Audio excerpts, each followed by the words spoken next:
저는 좀 여기 있으니까 덥기도 하고 꺼야 말씀이 이 소리가 잘 들릴 것 같아요.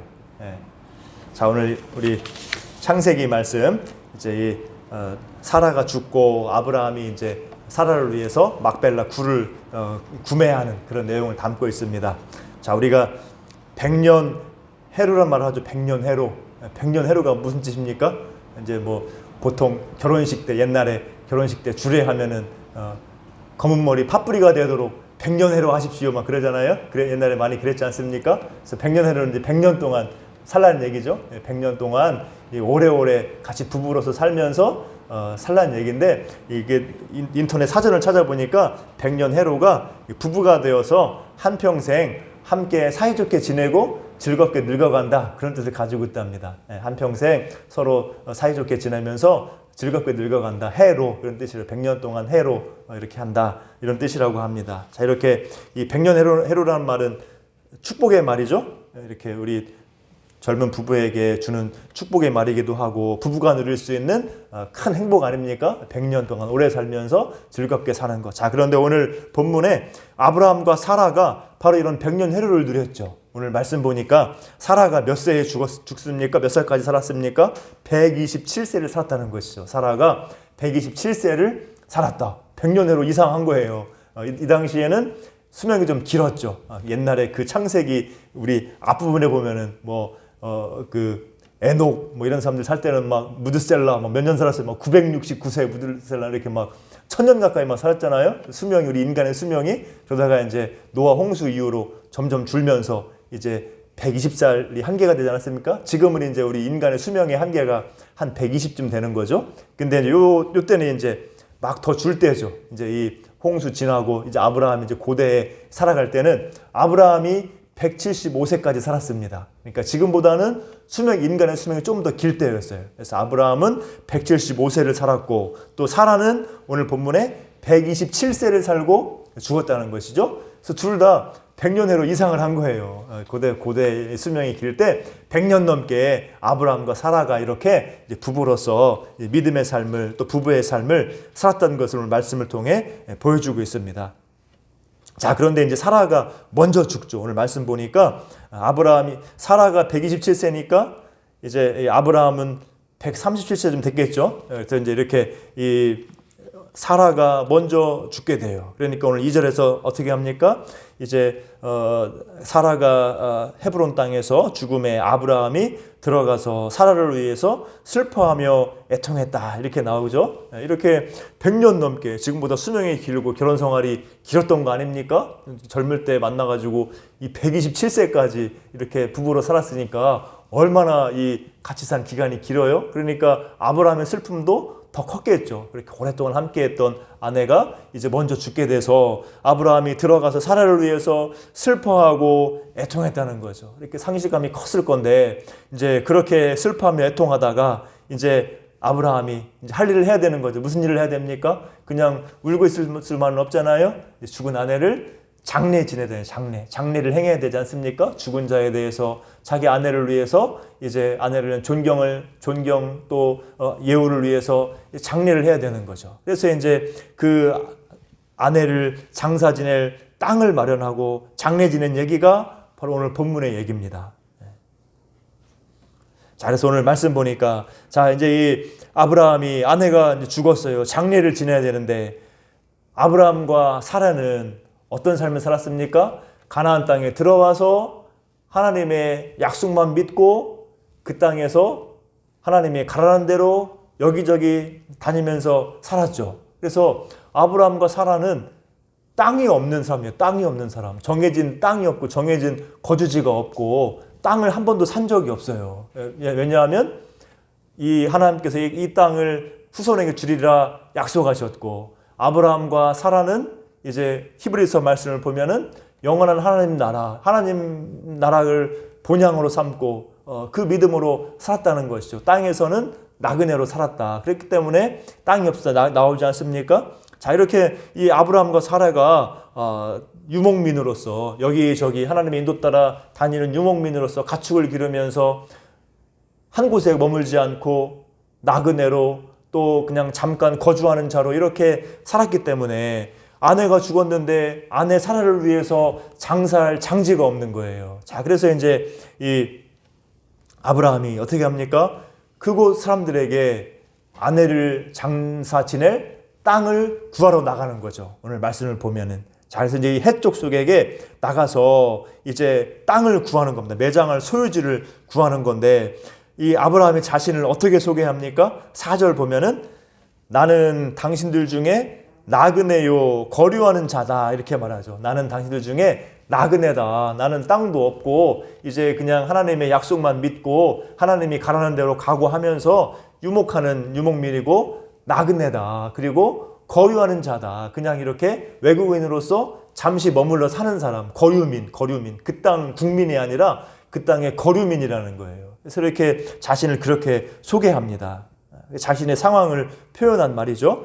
자, 그런데 이제 거기에 대해서 그 말을 듣고 나는 나그네요, 거류하는 자인데, 이렇게 말하니까 그 말을 듣고 헷족 속에 그 땅의 이방인들이, 사람들이 어떻게 말해요? 6절 보면은 아브라함에게 주라고 말해요. 내 주여 들으소서. 아브라함을 높여 존경하면서 당신은 우리 가운데 있는 하나님이 세우신 지도자이십니다. 이렇게 말하죠. 당신은 우리 가운데 있는 하나님이 세우신 지도자다. 이제 아브라함은 자신을 나그네와 거류하는 자다 소개를 했는데, 햇사람은 아브라함을 가리켜서 뭐라고 말합니까? 하나님이 세우신 지도자다. 이렇게 이방인들이 아브라함에 대해서 말하는 거예요. 하나님이 세우신 지도자. 하나님이 지도자라는 말은 왕자라는 뜻도 가지고 있어요. 하나님이 세우신 사람, 하나님이 세운 높은 존귀한 사람, 하나님의 왕자 같은 사람, 이런 뜻이 바로 하나님이 세우신 지도자라는 뜻이에요. 그래서 이렇게 이 이방 사람들, 헷 사람들이 아브라함을 보고 하나님이 세우신 지도자라고 평가를 하는 겁니다. 왜 그랬겠습니까? 아브라함의 삶을 보니까 하나님이 함께 하거든요. 하나님이 함께하는 사람이고, 하나님이 인도하는 사람이고, 하나님이 복 주시는 사람이다. 이렇게 사람들이 알고 있는 거죠. 어떤 일이 있었어요? 그 전에 우리가 오늘 말씀, 창세기 말씀 쭉 그동안 살펴보는데 어떤 역사가 있었습니까? 아브라함이, 이것도 왜 이러죠? 예. 아브라함이 아비멜렉이나 바로에게 갔을 때, 요것 때문에 그런가요?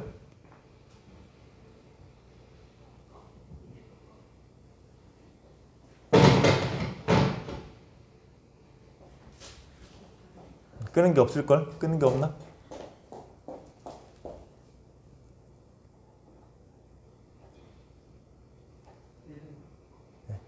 그냥 내비두세요.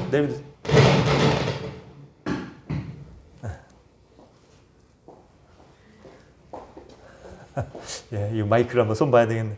예.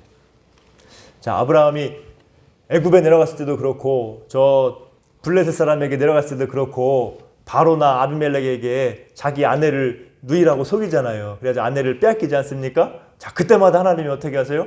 바로에게 나타나고 이 아비멜렉에게 나타나가지고 네가 왜 내 종의 아내를 뺏어가냐 막 이렇게 하나님이 직접 해결하시잖아요. 간섭하죠. 나타나가지고 너 돌려보내지 않으면 너 죽는다 막 이렇게 하나님이 이렇게 아브라함을 지켜주고 아브라함과 사례를 지켜주는 거죠. 그런 역사를 애굽에서도 경험하고 이 블레셋 땅에서도 이 이방 땅에서도 경험하게 되는 거예요. 그러니까 사람들이 그것을 보고 이제 다 소문이 날 거 아닙니까? 와, 저 사람 보통 사람 아니다. 하나님이 함께하는 사람이다. 이런 소문이 난 거죠. 또 앞에 보면은 또 아브라함이 어떤 일도 했어요? 자기 조카 롯이 저 이방 왕들에게 붙들려고 하니까 자기가 거느린 300명하고 또 그 이방 사람들하고 힘을 합쳐가지고 가서 구출해 오잖아요. 아브라함이 또 이 그 유명한 왕들의 연합군하고 싸워가지고 승리하지 않습니까? 그거 보고 이제 그 멜기세덱 제사장이 막 축복하기도 하고, 자, 그런 역사를 아브라함이 이뤄냈죠. 물론 아브라함도 연약했었고 아내를 누이라 거짓말도 하고 또 약속 못 믿고 여종 하갈 통해 자식 낳기도 하고 이렇게 부족한 면도 있었지만은 하나님이 함께 하시고 지켜주시고 하나님의 역사를 나타내는 그런 사람으로 이 이방 사람들에게 아브라함이 인정을 받은 겁니다. 자, 그래서 사람들이 아브라함한테 당신은 하나님이 세우신 지도자입니다. 이렇게 말하는 거예요. 그래서 오늘 이 아브라함의 이야기에서 자, 아브라함과 같은 믿음의 삶이 바로 우리가 걸어가야 될 믿음의 삶으로 우리가 교훈을 받고 그렇게 살아갈 수 있길 주님의 이름으로 축복합니다. 자, 아브라함이 자기를 뭐라 하겠어요? 나그네와 거류하는 자다. 이렇게 말해요. 나그네와 거류하는 자다. 그래서 히브리서 11장 13절의 이하에서도 아브라함의 믿음을 이렇게 얘기하죠. 아브라함과 사라의 우리 믿음의 선진들의 믿음을 어떻게 말해요?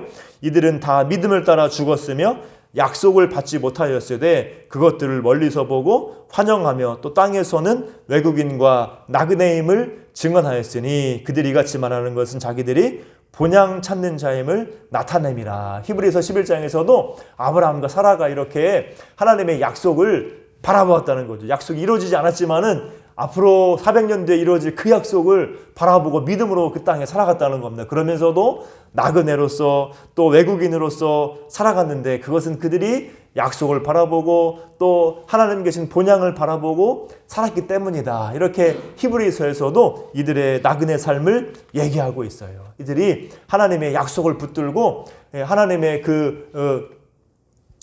약속을 믿는 믿음 안에서 이 땅에서의 삶을 전부라 여기지 않고 하나님과 함께 거할 저 본향을 바라보고 나그네 삶을 살았다는 것이죠. 그래서 아브라함과 사라의 믿음이 그런 믿음의 삶이에요. 우리들도 자, 그런 믿음의 삶을 살아갈 때 오늘 이렇게 하나님이 또 함께 하시고 하나님이 아브라함과 사라에게 역사하셔서 이방 사람들에게도 당신은 하나님의 세우신 지도자라 하는 이런 소리를 듣게 하신 것처럼 우리들도 그런 믿음의 삶을 살아가야 될 줄로 믿습니다.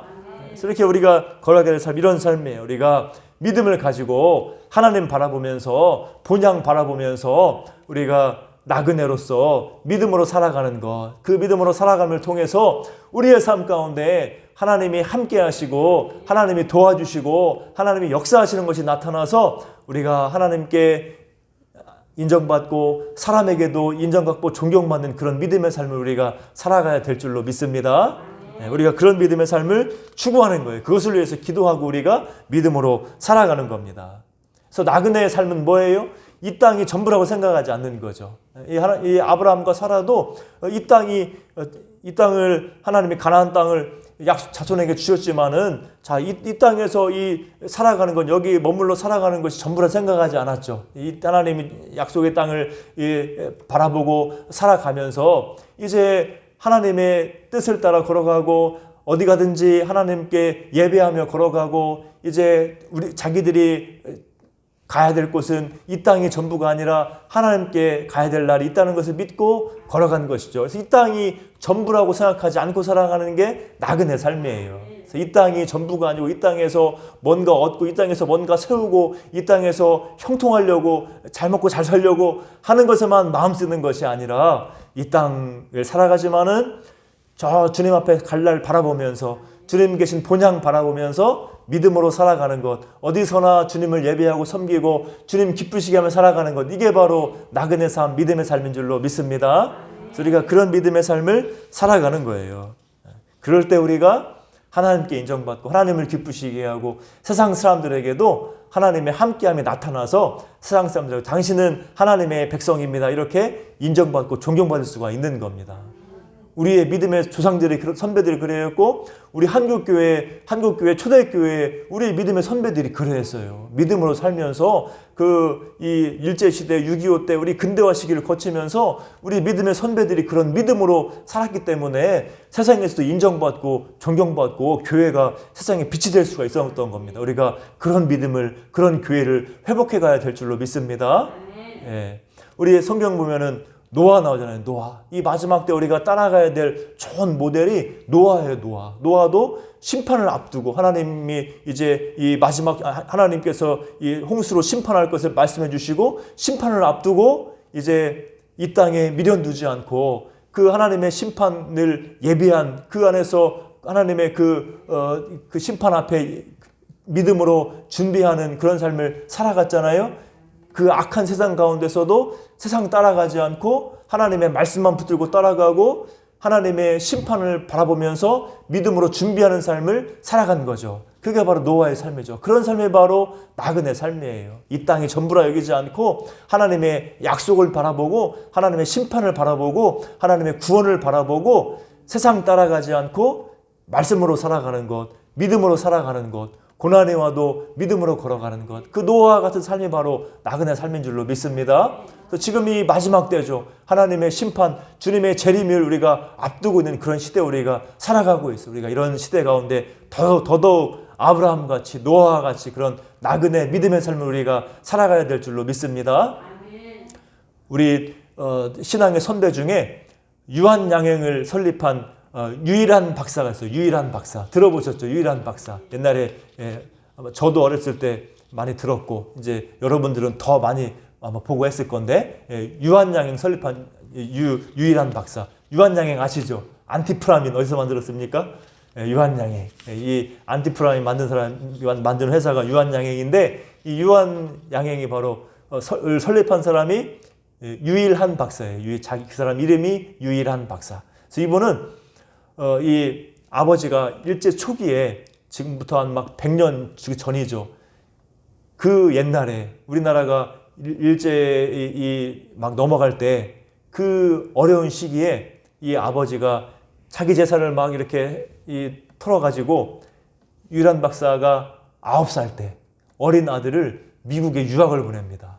그런 아버지의 그 노력으로 이 유일한 박사는 9살 때 지금 혜린이만한 저런 나이에 혼자 미국으로 공부하러 건너가요. 거기서 미국에서 이제 9살 때부터 미국에 초등학교 다니면서 공부를 합니다. 거기서 아주 운동도 잘하고 공부도 잘하고 뛰어난 학생으로 이렇게 잘 적응을 해요. 유일한 박사가 그 이국 땅에서. 그래서 이제 거기서 잘 크고 대학 나오고 이제 이 생물학 뭐 이런 거 의학 이런 거 공부해가지고 돈도 잘 법니다. 막 이렇게 무역도 하고 그래가지고 돈도 잘 버는데 자기 조국 나의 조국 한국 이 조선을 생각한 거지. 그래가지고 돌아오는 거예요. 한국으로 이제 돌아와가지고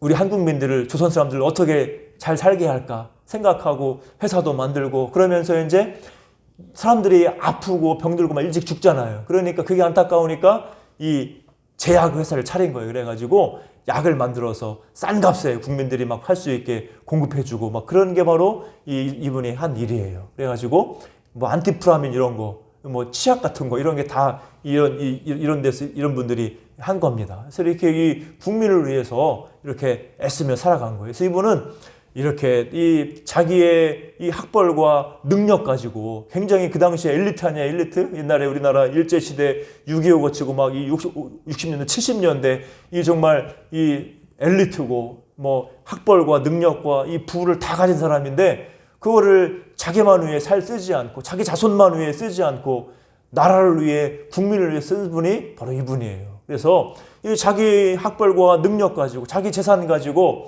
나라를 위해 국민을 위해서 쓰고 또 학생들을 인재를 키우기 위해서 학교를 만들고 그들에게 장학금 주고 학생들을 가르치는 데 쓰고 또 나중에 이제 죽을 때도 어떻게 해요? 자기 막내딸 대학 졸업할 그 학비만 딱 빼놓고 나머지 전부를 사회에 기부, 사회에 환원한 거예요.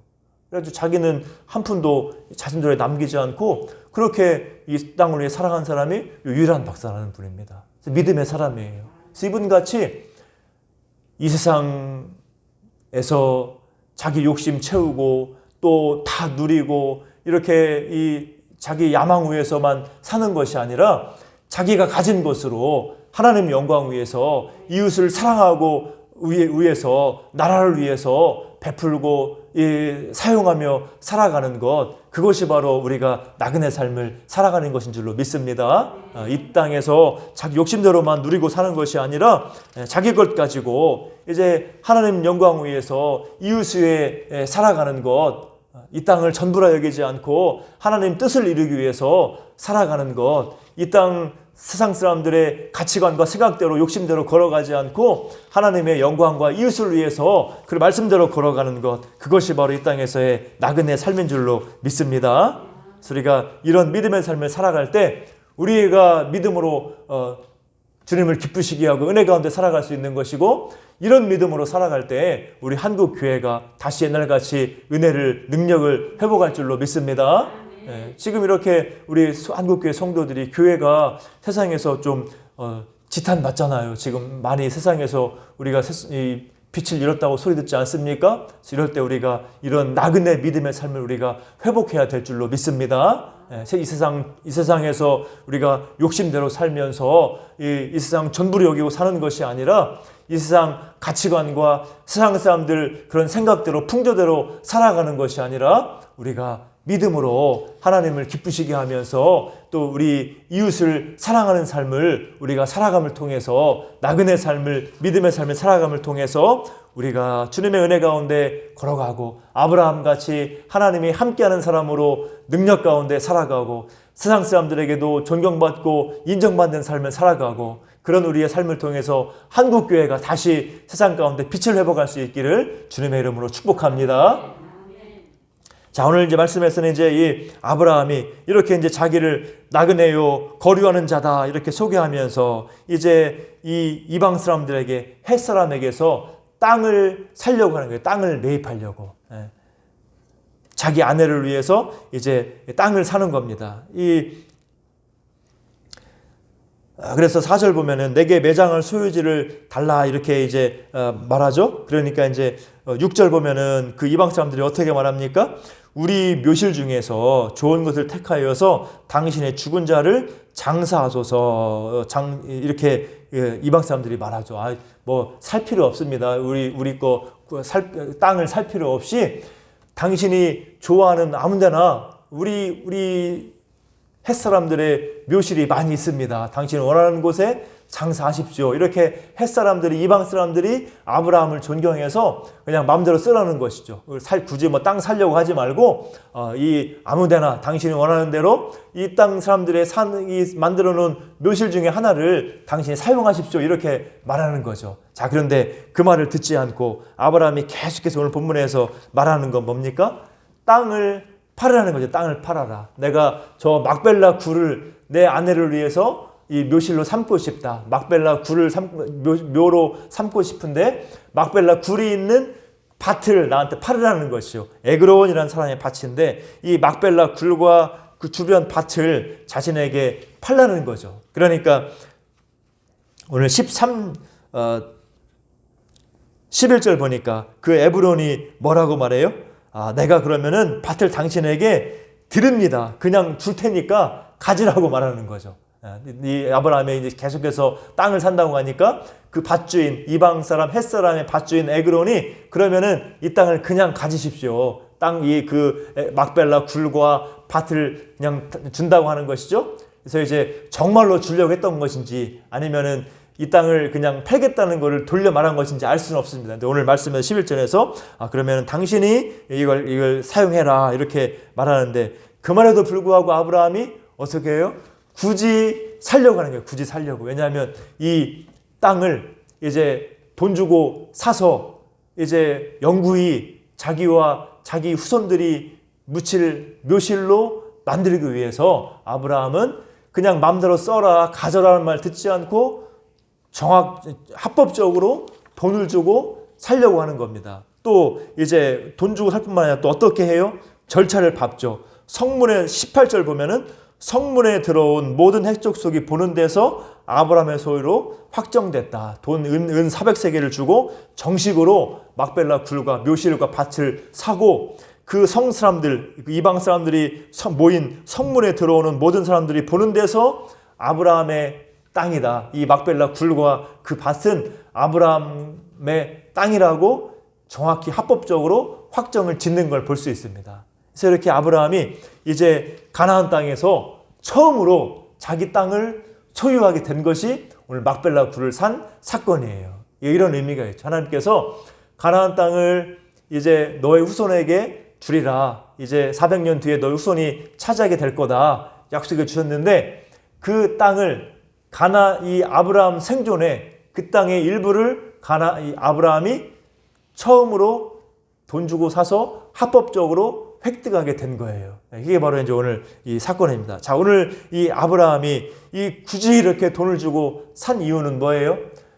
자기 아내를 남의 땅에, 이방인의 땅에 장사하는 것도 싫고, 또 이제 아브라함과 아브라함의 후손들이 이제 앞으로 400년 뒤에 그 땅을 차지하게 될 건데 그 기간 동안에 장사할 무덤이 없지 않습니까? 나그네 유목민이니까. 그러니까 자손들을 위해서도 또 장사할 묘실이 필요했던 것이고, 또 하나 중요한 것은 뭐냐? 아브라함이 무엇을 믿었기 때문에 그 땅을 묘지로 살려고 했던 걸까요? 이 땅을, 가나안 땅을 하나님이 주실 거라고 약속했고 그 말씀을 믿었기 때문에 이제 이 땅이 우리 자손들의 땅이 될 것인데, 이제 그 전에 우리의 묻힐 무덤은 어디라는 거 생각한 거예요? 가나안 땅이라고 생각한 거죠. 이 땅은 우리 자손들이 얻을 땅이기 때문에 우리가 묻힐 땅도 이 땅이다. 딴 데 묻힐 거 없다. 우리는 이 땅에 묻혀야 된다 생각을 한 것이죠. 그렇기 때문에 그 땅을 돈을 주고 합법적으로 영구히 소유하려고 했던 겁니다. 그래서 이렇게 이 아브라함이 굳이 돈을 주고 그 땅을 매입해서 아내 사라를 장사 지내고 그 땅을 계속해서 가족묘로 쓰려고 했던 것은 아브라함의 믿음이 반영된 거예요. 하나님께서 이 땅을 약속으로 주실 것을 믿었기 때문에, 이제 이 땅에서 자자손손 살 것을 믿었기 때문에 이제 그 땅에 영구히 자기들의 묘지를 만든 겁니다. 이게 바로 아브라함의 믿음이에요. 그래서 오늘 이 말씀처럼 창세기 49장 29절부터 32절에 보면은, 자, 이제 사라가 여기에 묻혔죠. 그리고 뒤에 보면 아브라함도 죽은 다음에 어디에 묻히느냐? 여기 묻히는 거예요. 막벨라 굴에 묻히고, 또 이제 창세기 49장 29절에 보면은 이제 이 야곱이 뭐라고 말하냐면은 나도 여기 묻어라 말하죠. 야곱이 이제 애굽 땅으로 내려가지 않습니까? 그런데 죽을 때 유언으로 나를 가나안으로 메고 가서 가나안 땅 막벨라 굴에 나를 묻어라. 자, 그런데 여기는 뭐라고 설명했느냐? 여기는 아브라함도 사라도 장사되었고, 또 아브라함의 아들 이삭과 그 아내 리브가도 장사되었고, 또 야곱이 거기에는 나보다 먼저 죽은 내 아내 레아, 아브라함의 첫 번째 아내, 정실 부인이 누구예요? 레아죠, 레아. 야곱의 첫 번째 부인, 정실 부인이 레아죠. 야곱은 동생 라헬을 더 사랑했지만은 첫 번째 부인, 정실 부인은 누굽니까? 레아죠, 레아. 이 레아도 여기 묻혀요. 라헬은 딴 데 묻히지만은 레아가 여기 이 가족 묘, 아브라함과 사라와 이삭과 리브가가 묻힌 곳에 야곱과 레아도 묻히게 되는 거예요. 이 언약의 후계자들, 아브라함과 이삭과 야곱과 그 아내들이 다 묻힌 곳이 어디냐? 막벨라 굴이에요, 막벨라 굴. 이렇게 아브라함이 이 묘지를 구매하고선 이제 언약의 후계자들이 계속해서 요 묘에 묻히게 되는 겁니다. 이렇게 해서 이 가족 묘가 되었고, 이렇게 이 아브라함이 믿음으로 바라보고 이 막벨라 굴을 구매한 것이 오늘 본문에 나와 있는 얘기입니다. 그래서 이렇게 오늘 이 믿음처럼, 오늘 아브라함처럼 우리들도 이런 하나님의 약속을 굳건하게 믿고 믿음대로 행동하는 그런 믿음으로 살아가야 될 줄로 믿습니다. 자, 아브라함이 하나님의 약속을 안 믿었다면은, 하나님이 이 가나안 땅을 주신다 약속했는데, 아유, 아브라함 언제 주는 거야? 언제 줄지 알아? 그러면서 그냥 말씀 잊어버리고 살았다면은 굳이 그 땅을 살려고 할 필요가 없는 거죠. 유목민이고 어디로 갈지 모르니까 굳이 그 땅을 사가지고 거기를 가족묘로 만들 이유가 없는 겁니다. 그렇지만은 아브라함이 이 땅을 하나님이 주신다고 믿었기 때문에 이제 우리는 이 땅에 묻혀야 된다는 그런 확실한 믿음이 있고 그 믿음대로 행동한 겁니다. 그래서 이렇게 아브라함이 믿음으로 나아간 것처럼 하나님의 말씀을 믿고 말씀대로 실천하고 행동했던 것처럼 우리들도 하나님의 약속을, 말씀을 믿는 믿음으로 걸어가야 될 줄로 믿습니다. 우리는 말씀을 믿고 걸어가는 거예요. 말씀을 믿는 것이 믿음입니다. 믿음을 한마디로 말하면 뭐냐? 하나님의 말씀을 믿는 게 믿음이에요. 우리가 예수님을 믿는 것도 복음의 말씀을 듣고 믿는 겁니다. 그래서 말씀을 듣고 믿는 것이 믿음이에요. 우리의 믿음은 그냥 내가 믿고 싶은 대로 믿고 막 하는 그런 것이 아니라 분명한 우리의 믿음의 대상이 있는 거죠. 바로 하나님이시고 예수님이신데, 하나님 예수님을 믿는 것인데, 그 하나님 예수님을 무엇으로 믿느냐? 말씀을 통해 믿는 거예요. 말씀을 듣고 믿는 겁니다. 말씀을 듣고 말씀을 믿어서 하나님을 믿고 예수님을 믿고 하나님이 어떤 분인지 예수님이 어떤 분인지 믿고 약속 믿고 걸어가는 거예요. 그래서 그것을 한마디로 말하면 우리의 믿음은 하나님의 말씀을 믿는 겁니다. 말씀을 믿는다는 건 뭐예요? 머리로만 믿는 것이 아니라 말씀을 믿고 그 말씀대로 행동하고 사는 게 믿음인 줄로 믿습니다. 그래서 믿음은 말씀을 믿고 말씀대로 살아가는 것, 순종해가는 것, 따라가는 것, 그게 믿음이에요. 때로 우리가 연약하고 때로 약해져서 우리가 실수할 수도 있고 넘어질 수도 있지만은 우리의 믿음의 사람은 다시 일어서서 날마다 하나님 말씀 붙들고 말씀대로 행동하고 말씀대로 승리하는 것이 우리의 믿음의 삶인 줄 믿습니다.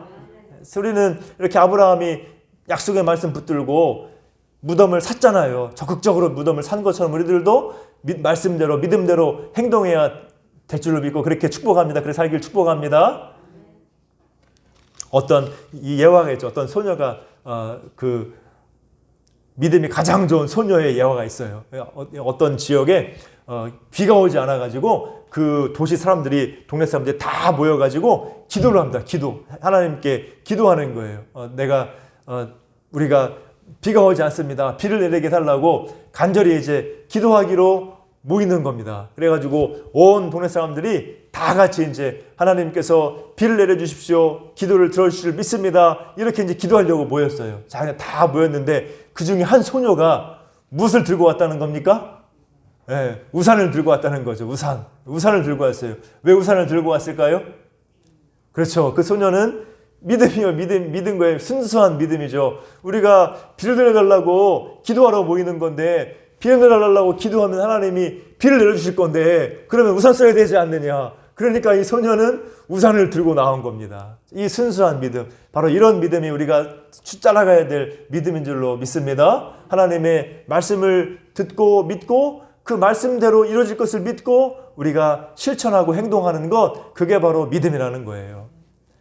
5만 번 응답받은 기도의 사람 조지 뮬러 얘기하시죠. 조지 뮬러라는 영국의 목사님이 있습니다. 이분이 이제 목사님이시고 또 고아원 사역했어요. 고아원 사역. 평생에 걸쳐 막 1000여 명이 넘는 고아들을 길러냈습니다. 이 고아원 하기가 쉽지 않았죠. 옛날에 뭐 지금같이 먹을 게 풍부한 것도 아니고 먹을 것도 없고 그런 시대에, 이 풍요롭지 않은 시대에 그 고아원을 운영하면서 때로는 아이들에게 먹일 것이 없고 그럴 때도 많았어요. 그렇지만은 그때마다 이 조지 뮬러가 붙들고 기도한 말씀이 뭐냐?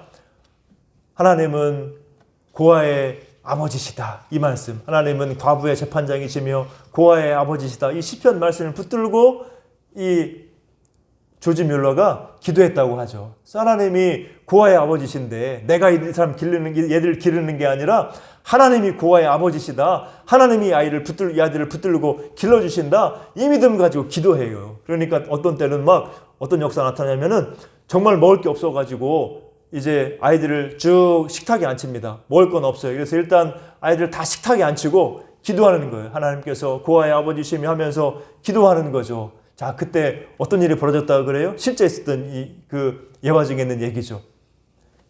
갑자기 고아원 앞에 이 빵을 실은 트럭이 오고 우유를 실은 트럭이 왔다는 거죠. 왜 그러냐? 이제 빨리 빵과 이 우유가 상하기 전에 빨리 이렇게 먹어야 되는데 이제 이걸 다 먹을 데가 없잖아요. 그러니까 이거를 이 고아원 아이들에게 먹여주십시오 하면서 빵과 우유를 막 가지고 왔다는 것이죠. 그래서 그런 역사도 경험합니다. 이게 바로 조지 뮬러에 관한 일화 중에 하나예요. 그래서 이렇게 이 조지 뮬러가 하나님의 말씀을 붙들고 기도한 거예요. 그럴 때 주님의 놀라운 기적의 역사를 수없이 많이 경험하고 5만 번 이상 기도 응답을 경험하게 된 줄로 믿습니다. 자, 이게 바로 믿음의 삶이에요. 우리들도 오늘 아브라함처럼 또 조지 뮬러 목사님이 했던 것처럼 우리들도 하나님의 말씀을 붙들고 기도하고 하나님의 말씀을 믿고 기도하고 또 그대로 실천하고 행동하며 나아갈 수 있기를 주님의 이름으로 축복합니다. 그때 우리가 하나님의 은혜 가운데 걸어가게 되고 아브라함같이 주님의 그 약속이 성취되는 것을 이제 우리가 경험할 줄로 믿습니다. 우리가 그런 믿음으로 승리하시기를 주님의 이름으로 축복합니다. 기도하겠습니다. 사랑과 은혜가 풍성하신 아버지 하나님 감사합니다.